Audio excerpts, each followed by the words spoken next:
அனைவருக்கும் வணக்கம். Love, relationship and marriage life மிதுன ராசியை சேர்ந்தவர்களுக்கு பெரும்பாலும் எப்படி இருக்கும்? இந்த மிதுன ராசிக்காரர்கள் எந்த ராசிக்காரர்களை திருமணம் செய்வது சிறப்பு, எந்த ராசிக்காரர்கள் இந்த மிதுன ராசிக்காரர்களுக்கு ஒரு பர்ஃபெக்டான லைஃப் பார்ட்னரா இருப்பாங்க அப்படிங்கிற ஒரு கம்ப்ளீட்டான ப்ரெடிக்ஷன் இந்த வீடியோ பதில ரொம்ப டீடைலா பார்க்கலாம். வீடியோவை ஸ்டார்ட் பண்றதுக்கு முன்னாடி நீங்க நம்ம சேனலை சப்ஸ்கிரைப் பண்ணாம இருந்தீங்கன்னா மறக்காம சப்ஸ்கிரைப் பண்ணிக்கோங்க. அப்படியே பக்கத்துல இருக்க பெல் சிம்பலை கிளிக் பண்ணிக்கோங்க. அப்பதான் நாங்க போற இது போல பயனுள்ள பதிவுகள் உங்களுக்கு உடனுக்குடனே நோட்டிபிகேஷனாக கிடைக்கும்.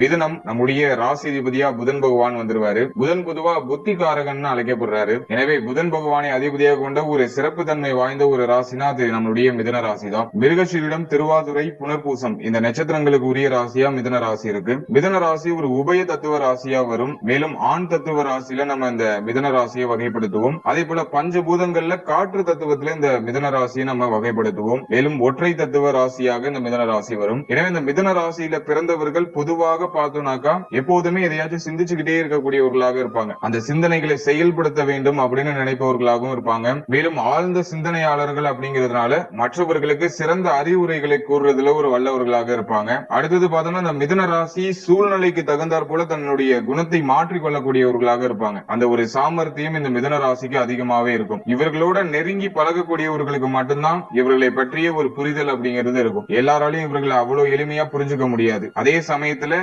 எந்த விஷயமா இருந்தாலும் அதுல இருந்து எளிமையில மாறக்கூடியவர்களாக இருப்பாங்க. திடீர் மாற்றத்துக்குரிய ஒரு ராசினா அது மிதுன ராசி. அடுத்தது பார்த்தோம்னா அந்த மிதுன ராசியில பிறந்தவர்கள் யாருக்கும் அடிபணியாத ஒரு தன்மையை கொண்டவர்களாக இருப்பாங்க. எந்த ஒரு பிரச்சனையாக இருந்தாலுமே அந்த பிரச்சனையில ஒரு துல்லிய தன்மையோட செயல்பட்டு அந்த பிரச்சனைக்கு ஒரு நல்ல நீதியை வழங்கக்கூடியவர்களாக இந்த மிதுன ராசிக்காரர்கள் இருப்பாங்க. குறிப்பாக இந்த மிதுன ராசியில பிறந்தவர்கள் பம்பரம் போல சுழன்று கொண்டே வேலை செய்யக்கூடியவர்களாக இருப்பாங்க. சோம்பேறித்தனமா இருக்கிறது அப்படிங்கிறது இவர்களுக்கு சுத்தமா பிடிக்காத ஒரு விஷயமா இருக்கும். எப்பொழுதும் ஏதாச்சும் ஒரு விஷயத்தை திருத்துருன்னு பண்ணிட்டே இருக்கக்கூடியவர்களாக இருப்பாங்க. அப்படி இருந்தாலுமே சனி பெயர்ச்சியின் போது, அதாவது கோச்சார ரீதியாக சனி பகவானுடைய பெயர்ச்சியின் போது, குறிப்பா 7 சனி, அஷ்டம சனி, அர்த்தாஷ்டம சனி இந்த காலகட்டங்கள்ல சற்றே சோம்பேறித்தனம் உடையவர்கள் போல தோற்றம் அளிப்பாங்க. ஆனா அந்த தற்காலிக தன்மை அப்படிங்கிறது இவர்களுடைய இயல்பான குணம் கிடையாது. மேலும் இந்த மிதுன ராசியில பிறந்தவர்கள் யாருடைய தயவும் இல்லாம தனியாகவே வாழ நினைப்பவர்களாக இருப்பாங்க. குறிப்பாக யாருடைய உதவியும் பெரும்பாலும் கேட்டு நிற்க மாட்டாங்க. ஆனால் தங்களிடம் யாராச்சும் உதவின்னு வந்து கேட்டாக்கா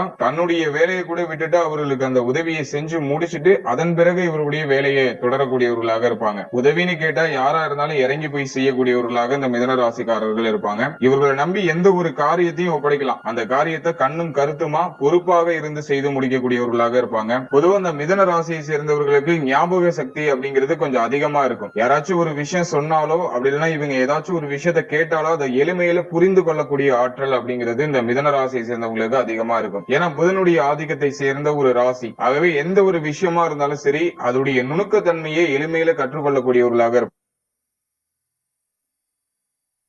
அதே போல எந்த விஷயமா இருந்தாலும் நிதானமாக செயல்படக்கூடியவர்களாக இருப்பாங்க.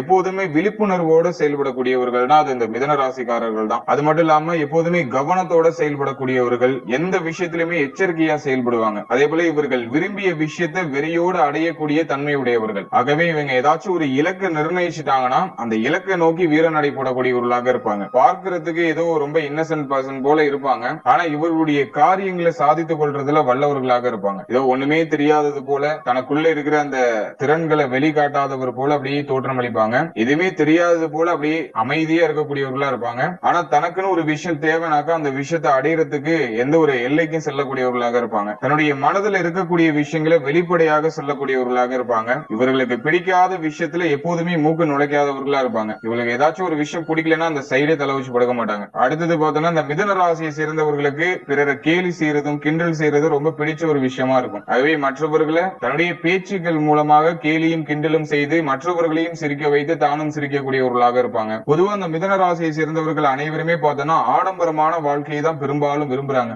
அனைத்து சுகபோகங்களையும் பெற்று ஒரு சுகமான வாழ்க்கை சூழ்நிலையை தான் இவங்க பெரும்பாலும் விரும்புறாங்க. அதே சமயத்துல கருணை உள்ளம் கொண்டவர்களாக இருப்பாங்க. பெற்றோர் மீது அதிகமான அன்பும் அக்கறையும் கொண்டவர்களாக இருப்பாங்க. தங்களுடைய உறவினர்களை மதிக்க தெரிந்தவர்களாக இருப்பாங்க. யாரா இருந்தாலும் மதிப்பு மரியாதை கொடுக்கக்கூடியவர்களாக இருப்பாங்க.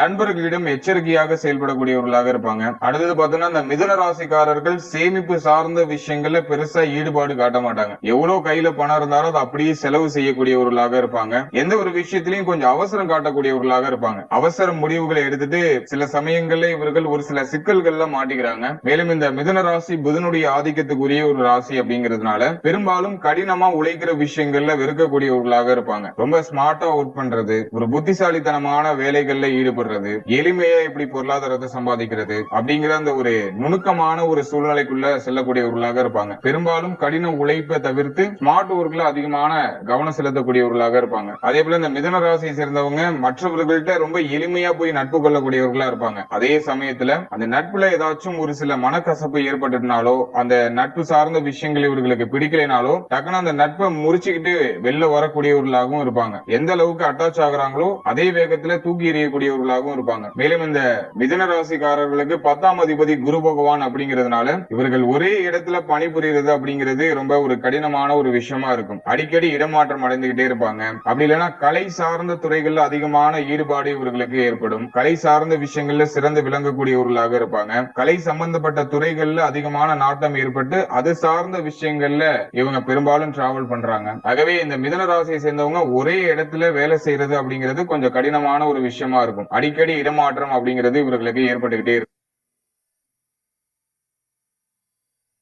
மிதுன ராசியை சேர்ந்தவங்க அழுத்தமான மனம் படைத்தவர்கள் அப்படிங்கிறதுனால யாரிடமும் இவர்களுடைய ரகசியங்களை பெரும்பாலும் பகிர்ந்து கொள்ள மாட்டாங்க. ரகசியங்கள் ரகசியமாகவே இருக்கும். நல்லவர்களிடம் நல்லவர்களாகவும் கெட்டவர்கள்ட்ட கெட்டவர்களாகவும் பழகக்கூடியவர்களாக இருப்பாங்க. மிதுன ராசிக்கு எப்போதுமே ஒரு இரட்டை தன்மை அப்படிங்கிறது இருக்கும். இரட்டை சிந்தனை அப்படிங்கிறது இருக்கும். ஒரு செயலை தொடங்குறதுக்கு முன்னாடியே அது சார்ந்த சாதக பாதகங்கள் இது இரண்டையுமே ஆராய்ந்து அதன் பிறகு செயல்படக்கூடியவர்களாக இருப்பாங்க. எந்த செயல்ல ஈடுபட்டாலுமே அந்த விஷயத்துல ரொம்ப நிதானத்தோடையும் சாமர்த்தியத்தோடையும் செயல்பட்டு அந்த விஷயத்தை வெற்றி அடையக்கூடியவர்களாக இருப்பாங்க. சில சமயங்கள்ல இவர்களுக்கு கொஞ்சம் அவசர புத்தி அப்படிங்கிறது வெளிப்பட ஆரம்பிக்கும். இந்த அவசர புத்தியினால ஒரு சில வீழ்ச்சிகள் அப்பப்போ வந்து போறதுக்கு வாய்ப்பு இருக்கு. மற்றபடி இவர்களுடைய இயல்பான குணம் என்ன அப்படின்னு பார்த்தோம்னா நிதானத்தோடையும் நல்லா ஆராய்ந்து ஒரு விஷயத்தை செயல்படுத்துறது, சாமர்த்தியத்தோட அந்த விஷயத்துல வெற்றி அடைகிறது, இது சார்ந்த விஷயங்கள் தான் இவர்களுடைய இயல்பான குணங்களா இருக்கும். மேலும் சமூகத்துல தங்களுடைய மதிப்பை ரொம்ப சுயமாக உயர்த்தி கொள்ளக்கூடியவர்களாக இருப்பாங்க. போலித்தனமான ஆடம்பரங்கள் இல்லாம ஒரு நிம்மதியான வாழ்க்கை சூழ்நிலையை தான் பெரும்பாலும் இவங்க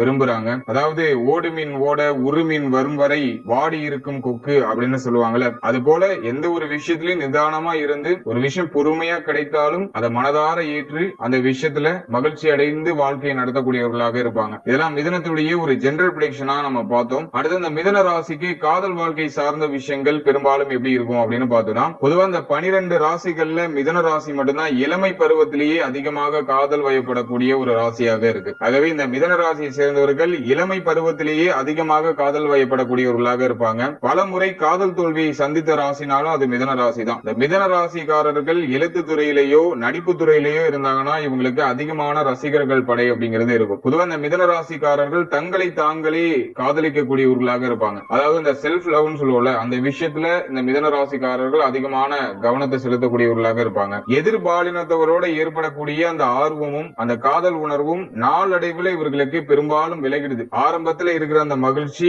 ஒரு சிறிது காலம் கழித்த பிறகு இவர்களுக்கு பெரும்பாலும் கிடைக்கிறது இல்ல. அதனால ஆரம்பத்துல இருந்த ஆர்வம் நாளடைவில் அப்படியே டோட்டலா டவுன் ஆயிடும். மேலும் இவர்களுக்கு காதல் அப்படிங்கிற விஷயம் அரிதாகவே ஏற்படுது. இவர்கள் ஒரு சிலருக்கு மட்டும்தான் காதல் திருமணம் அப்படிங்கிறது நடக்குது. பெரும்பாலும் இந்த மிதுன ராசிக்கு காதல் தோல்வி அப்படிங்கிறது ஏற்படுறதுக்கு வாய்ப்புகள் அதிகம். மிதுன ராசிக்காரர்கள் துலாம் ராசிக்காரர்களோட காதல் உறவுல ஈடுபடுறாங்கனாக்கா அது மேக்சிமம் சக்சஸ் ஆகிறதுக்கு வாய்ப்பு இருக்கு. மேலும் இந்த மிதுன ராசிக்காரர்கள் மகரம் மேஷ ராசிக்காரர்களை கவரக்கூடியவர்களாக இருப்பாங்க. ஆனா அது பெரும்பாலும் பார்த்தோம்னா காதலாக மாறுறது கிடையாது. எனவே மகரம் மேஷம் மிதுன ராசிக்கு பெருமளவு ஒத்து வரக்கூடிய ராசியாக இருக்கிறது இல்ல. ஆனா துலாம் ராசிக்காரர்களோட மிதுன ராசிக்காரர்கள் காதல் வயப்படுறாங்கனாக்கா மேக்சிமம் அது சக்சஸ் ஆகிறதுக்கு வாய்ப்பு இருக்கு. எனவே இந்த 12 ராசிகள்ல காதல் சார்ந்த விஷயங்கள்ல அதிகமான ஈடுபாடோடு இறங்கக்கூடிய ராசிகள் வரிசையில மிதுன ராசி முதலிடத்தை பெறும். அதே சமயத்துல அந்த காதல் வாழ்க்கை அப்படிங்கிறது பெரும்பாலும் நிலைத்து இருக்கிறது கிடையாது. அப்படியே நிலைத்து இருந்தாலும் அது அரிதாகவே பார்க்கப்படும்.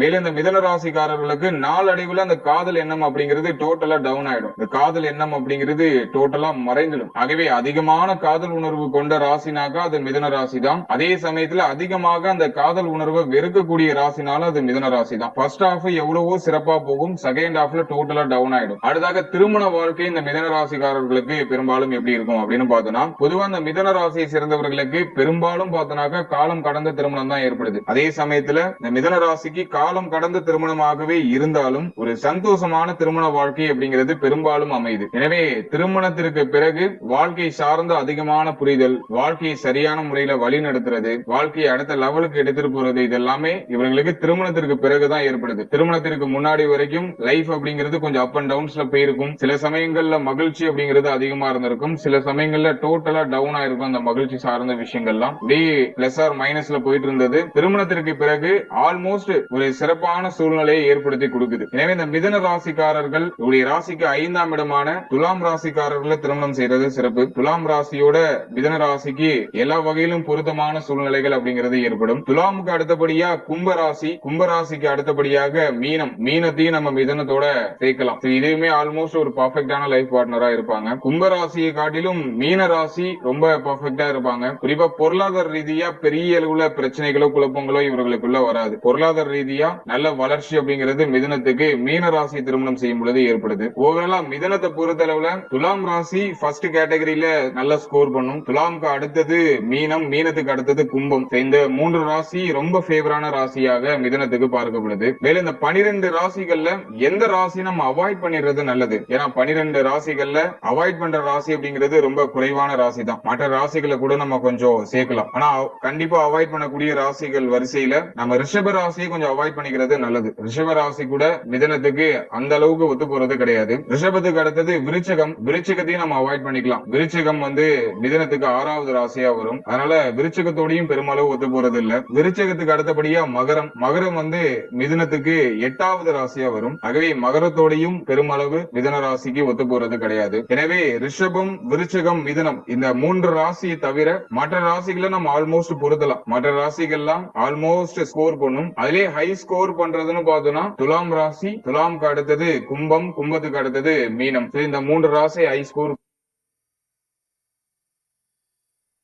மற்ற ராசிகளாம் ஆவரேஜா ஆல்மோஸ்ட் ஃபேவரா வரும். ஓவராலா அந்த பதிவுல மிதன ராசியுடைய ஒரு ஜெனரல் ப்ரெடிக்ஷனை பார்த்தோம். மேலும் மிதன ராசியுடைய காதல் வாழ்க்கை, திருமண வாழ்க்கை, எந்த ராசியை திருமணம் செய்யறது நல்லது, எந்த ராசியை அவாய்ட் பண்றது நல்லது அப்படிங்கிற ஒரு சின்ன அண்டர்ஸ்டாண்டிங் மட்டும் உங்களுக்கு இந்த பதிவுல கொடுத்திருக்கேன். இந்த பதிவுல சொல்லப்பட்டிருக்க விஷயங்கள் ஒரு பொதுவான பலன்கள். மேலும் உங்களுடைய ஜனனகால ஜாதகத்துல இருக்கக்கூடிய கிரக நிலைகளுக்கு ஏற்ப ஒரு சில மாற்றங்கள் கண்டிப்பாக இந்த பலன்கள்ல ஏற்படுறதுக்கு வாய்ப்புகள் இருக்கு. குறிப்பா திருமணம் சார்ந்த விஷயங்களை பொறுத்தளவுல உங்களுக்கு எந்த ஒரு தோஷமும் இல்லாம இருக்கணும். திருமணம் சார்ந்த வகையில ஏதாச்சும் தோஷம் இருக்குனாக்கா இந்த பலன்கள் டோட்டலா சேஞ்ச் ஆகிறது வாய்ப்பு இருக்கு. குறிப்பா ராகு கேது தோஷம், செவ்வாய் தோஷம், சுக்கிர பகவான் தோஷமா இருக்கிறது, மேலும் 7ஆம் இடம் தோஷமாகி இருக்கிறது, மேலும் சனி தோஷம், இது சார்ந்த வகையில ஏதாச்சும் தோஷங்கள் உங்களுடைய ஜாதகத்தில் இருக்குன்னா இந்த பலன்கள் டோட்டலா ஒரு சில சேஞ்சஸ் ஆகிறதுக்கான வாய்ப்புகள் இருக்கு. எனவே ஒரு கிளியரான ப்ரெடிக்ஷனுக்கு உங்களுடைய பர்சனல் சார்ட்டையும் உங்க பார்ட்னரோட பர்சனல் சார்ட்டையும் கம்போஸ் பண்ணி பாத்துக்கிறது தான் நல்லது. ஏன்னா பர்சனல் சார்ட் ஸ்கோர் பண்ணும்போது இந்த ராசி சார்ந்த வகையில பொருத்தம் இல்லைனாலும் மற்ற பொருத்தங்கள்லாம் ரொம்ப ஸ்ட்ராங்கா இருக்குனாக்கா, குறிப்பா ஜாதக பொருத்தம் ரொம்ப ஸ்ட்ராங்கா இருக்குனாக்கா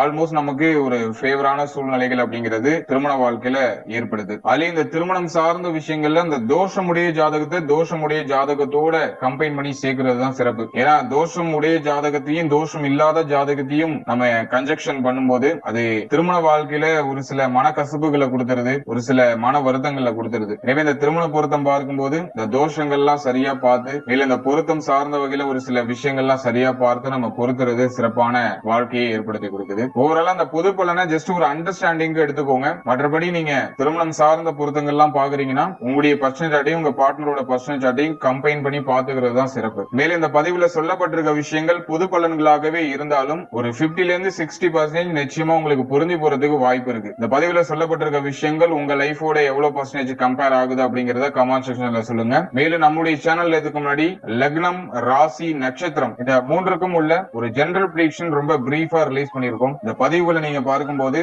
உங்களை பற்றிய, உங்கள் வாழ்க்கை பற்றிய ஒரு சின்ன அண்டர்ஸ்டாண்டிங் அப்படிங்கிறது நிச்சயமா கிடைக்கும். எனவே டைம் இருக்கும்போது அந்த வீடியோஸையும் செக் பண்ணி பாருங்க. அந்த வீடியோக்கான லிங்க் டிஸ்கிரிப்ஷன்ல இருக்கு. மேலும் நம்மளுடைய சேனல்ல கோச்சார பலன்கள் ரொம்ப பிரீஃபா ரிலீஸ் பண்ணிட்டு வரும். அதாவது மாத பலன்கள், வருட பலன்கள், குரு பயிற்சி பலன்கள், சனி பயிற்சி பலன்கள், ராகு கேது பயிற்சி பலன்கள் அப்படின்னு சொல்லிட்டு இந்த காம்பினேஷன்ல இந்த கோச்சார பலன்கள் ரொம்ப டீடெயிலா பிரீஃபா ரிலீஸ் பண்ணிட்டு வரும். சோ அந்த வீடியோஸ்லாம் நம்மளுடைய சேனல் அவைலபிளா இருக்கு. உங்க டைம் இருக்கும்போது அதையுமே ஒரு வாட்டி செக் பண்ணி பாருங்க. இது அந்த பதிவுகள் மூலமா ஒரு சின்ன ஒரு கிளியரிட்டியும் உங்களுக்கு நிச்சயமாக கிடைக்கும். And finally very limited time. So be cool, stay happy, stay healthy and enjoy. வாழ்த்துக்கள்.